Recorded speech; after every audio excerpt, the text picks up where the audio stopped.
কিরণের সঙ্গে আয়ান মুখোপাধ্যায়ের বন্ধুত্ব জমাটি, আর সেই কেমিস্ট্রি ধরা পড়ল লাপাতা লেডিজের স্ক্রিনিংয়ে।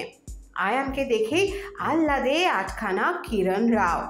ক্যামেরার ফ্ল্যাশের থেকেও বেশি ঝলমলে দুই বন্ধুর প্রাণ খোলা হাসি, আর এই ফ্রেম লেন্সবন্দি হলো আমাদের ক্যামেরায়।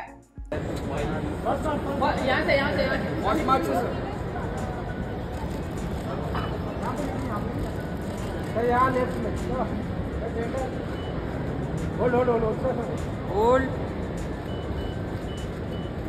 सर यहाँ पे मैंने आपको होल्ड कीजिए सर, ये कॉर्नर में आएगा। Thank you.